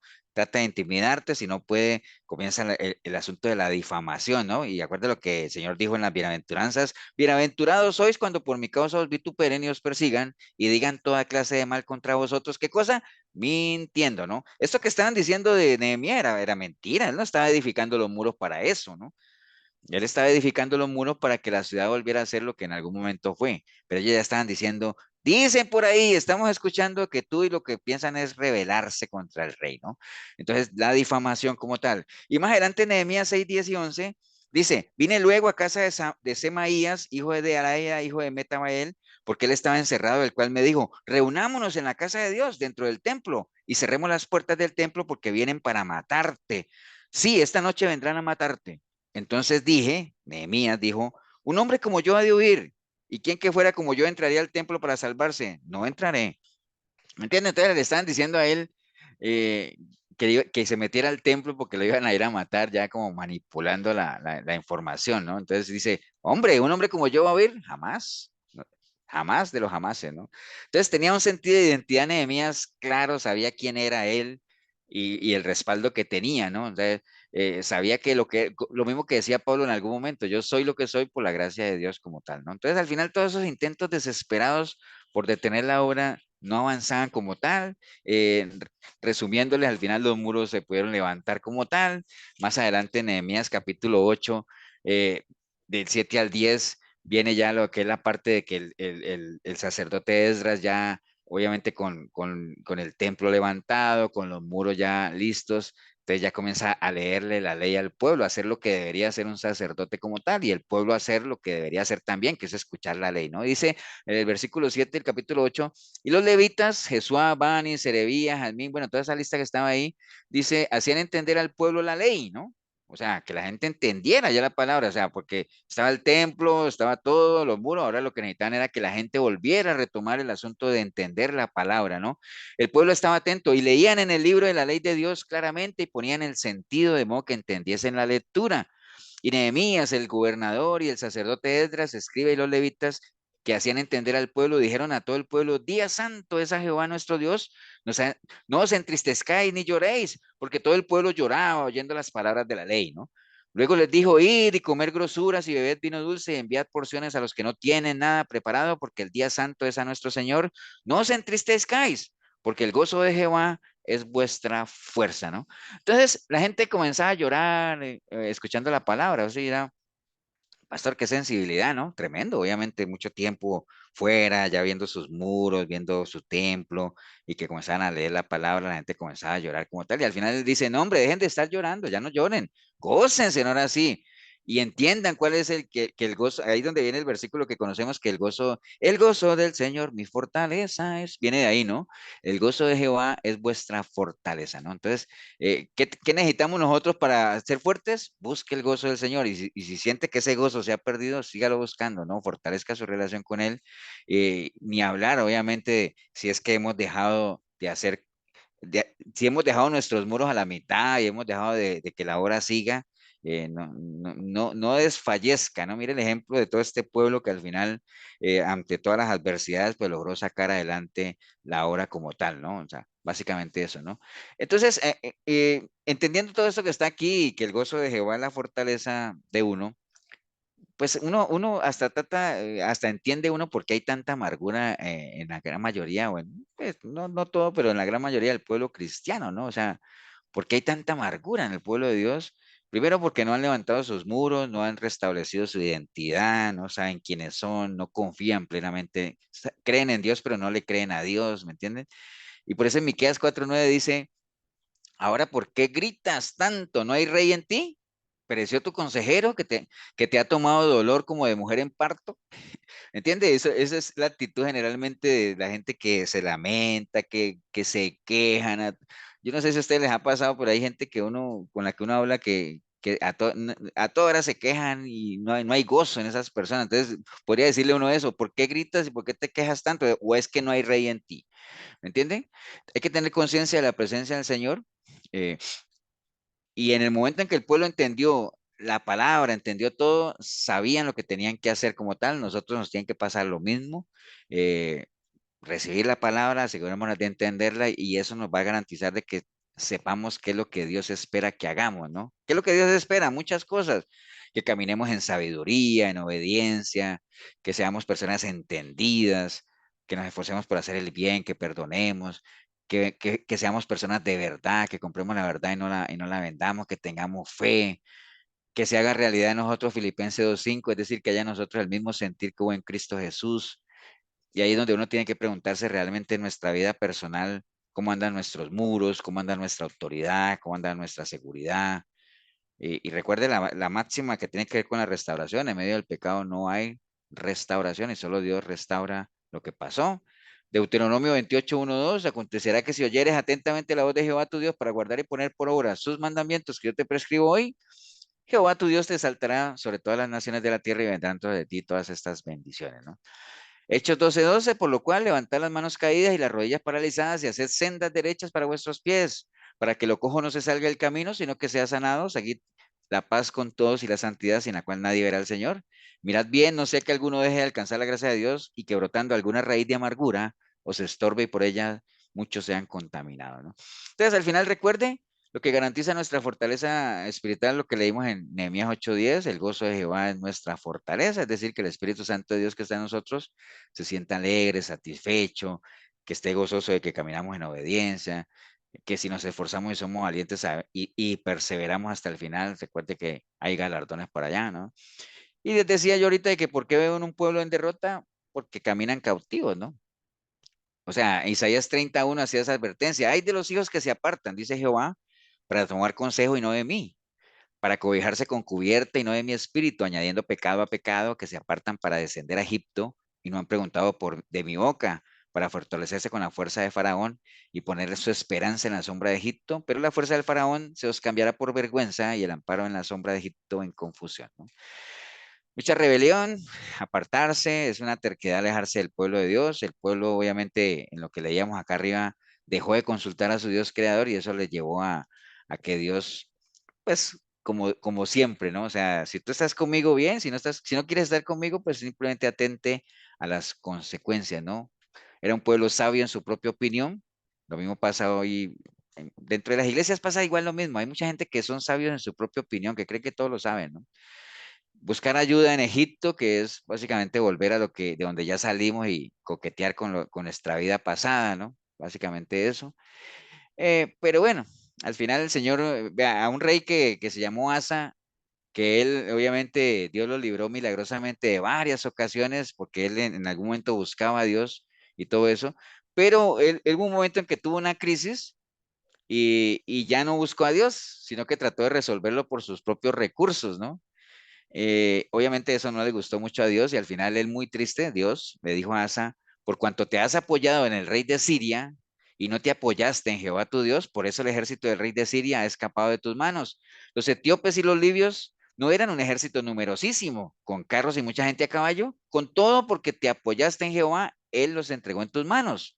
Pero locamente has hecho esto porque de aquí en adelante habrá más guerra contra ti, ¿no? Entonces, mientras usted busca a Dios, está bien, pero si usted decide confiar en su propia opinión y no consultar al Señor, pues hay que atenerse a las consecuencias. Entonces, ¿qué hacer si queremos ser fortalecidos espiritualmente? Básicamente, hacer lo que hizo Nehemías, ¿no? Todo lo que vimos ahorita, ¿no? ¿Cómo andan nuestros hogares? ¿Cómo anda nuestra vida personal como tal? ¿Se respira calma? ¿Se respira paz? ¿O en lugar de eso es un lugar hostil como le pasó a Nehemías allá? Hay muchas dudas, hay mucha ansiedad, mucha inquietud, mucha descalificación. ¿Cómo es su vida cotidiana? Hay incertidumbre, siempre con las dudas, ¿qué voy a hacer? De esta si no voy a salir. Bueno, una cantidad de cosas que se le atravesan a uno en su diario vivir, pero bueno. Asegurémonos nada más, al igual que Nehemías y su pueblo, que tenemos nuestra fe plena puesta en el Señor y al final la obra seguirá, ¿no? Bienaventurados todos los que confían en Él, mas nunca más llorarán. El que tiene misericordia se apiadará de ti, al oír la voz de tu clamor, Él te responderá. Entonces tus oídos oirán a tus espaldas palabra que diga, este es el camino, andad por él. Y no echéis a la mano derecha ni tampoco torzáis a la mano izquierda. Vosotros tendréis cántico como de noche y alegría de corazón, dice Isaías 30, 18, 19, 21 y 29. Isaías está diciendo, si tan solo esperas en el Señor, si clamas a Él nuevamente y vuelves a confiar en Él hará por ti todo lo que he dicho y más todavía. Por ahí anda, mis queridos amigos. El asunto de restaurar los muros es algo muy, muy, muy, muy importante, ¿no? ¿Comentarios? ¿Alguien quisiera comentar algo antes de irnos? Yo, pastor, qué vergüenza, voy a agarrar el churuco, ¿verdad? Pastor, usted ha visto que yo no soy salamero, no es mi costumbre. Casi no hablo ni con usted porque paso ahí en la iglesia. Por cierto, tan qué linda jarrita tengo. Muchas gracias. Pastor, y era que yo pienso, cada vez que cuando pido la ofrenda, como que yo hago hincapié en la gente decirle, ¿a dónde iremos, verdad? ¿A dónde iremos, como dijo Pedro al Señor? Si solo tú tienes palabra vida eterna. Al final de cuentas, para mis hermanos, solo un alma tenemos, solo esta vida y de aquí a la eternidad. Entonces andar ahí en pequeñeces, que aquí, que allá, que me dijo, que me pellizcó, se ve que la gente no ha ido a una reunión de alcohólicos anónimos para que lo que lo maltraten a uno, ¿verdad?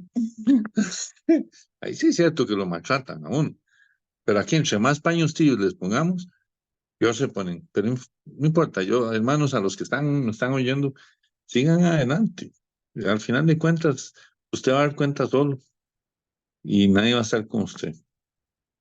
Buenas noches. Eso, Marquitos. Qué bien. Gracias, Sí, sí, Marquito. sí. Esto es bueno, yo siempre les he dicho a ustedes que gracias a Dios que la salvación es personal. Porque si bien tenemos un compromiso, una responsabilidad y una sensibilidad que desarrollar, yo creo que todos estamos de acuerdo que, bueno, uno primero tiene que asegurar la salvación de uno, ¿ah? Ya después de que uno se asegure de que uno es salvo, obviamente seremos salvos si perseveramos hasta el final, pero ya en el momento en que uno sepa que uno está bien, ahí sí ya uno puede ver cómo ayuda a los demás, ¿no?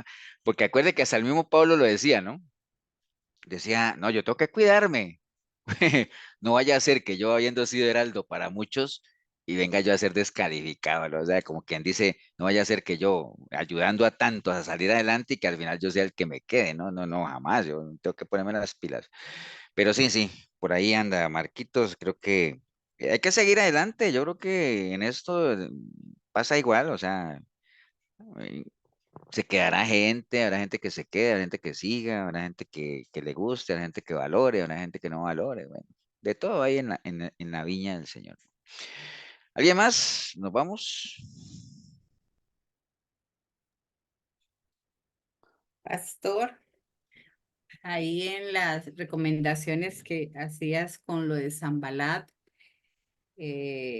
a veces se pone uno también a pensar que realmente si está uno, cuando dice si las cosas son de Dios, entonces hay que tener cuidado, ¿no? No estamos batallando es contra el mismo Dios, y a veces sí va a existir lo que es siempre la cizaña, ¿no? El trigo y la cizaña.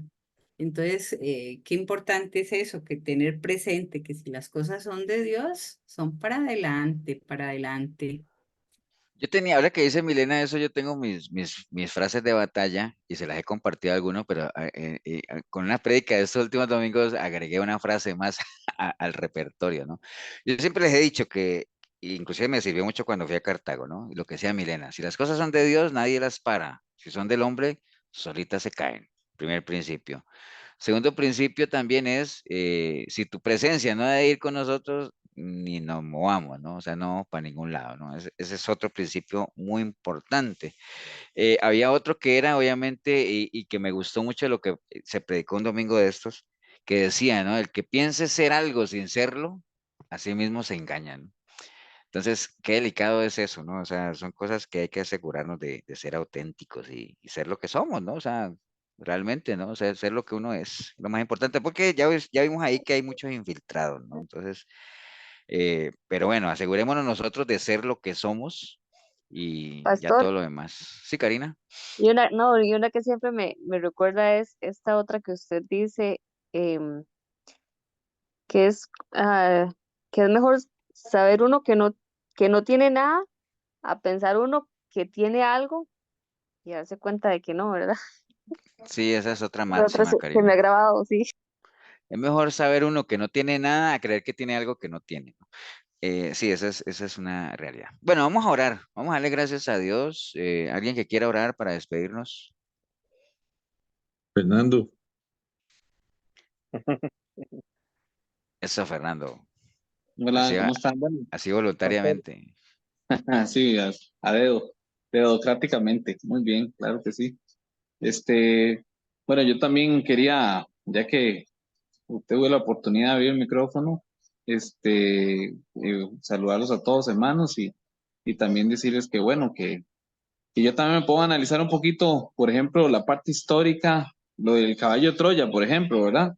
En que hubieran muros y puertas y estaba todo ese fortín, ¿verdad? Preparado en esa ciudad, el enemigo entró, con un regalo, ¿verdad? En Caballo de Troya, es una historia muy famosa.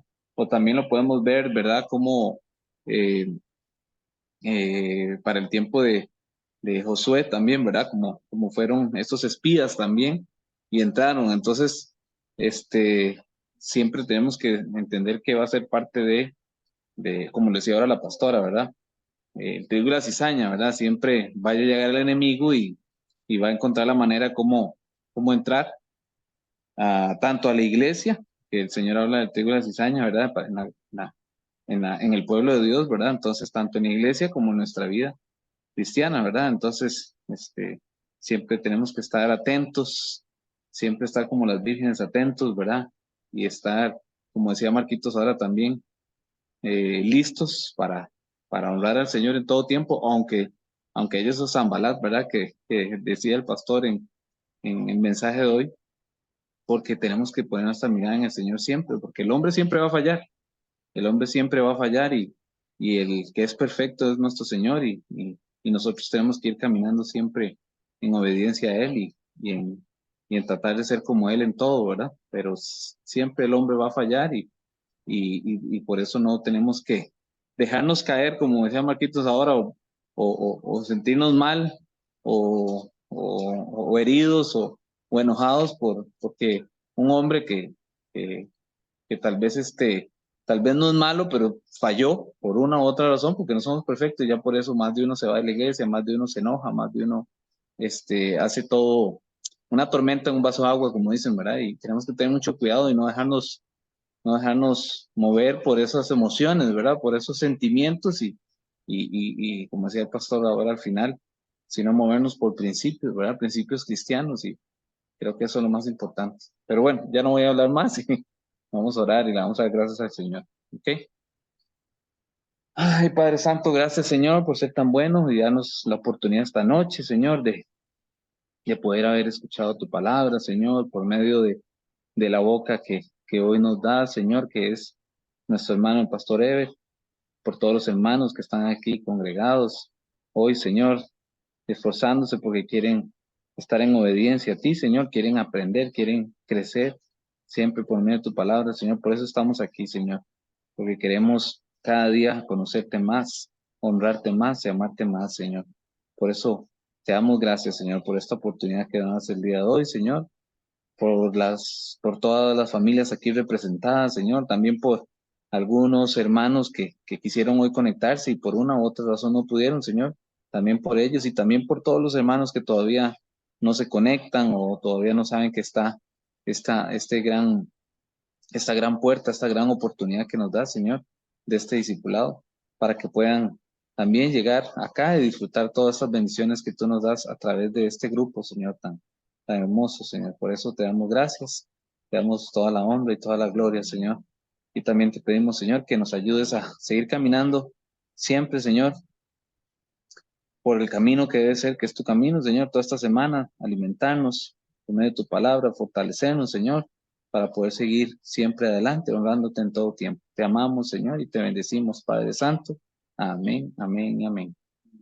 Amén. Amén. Amén. Amén.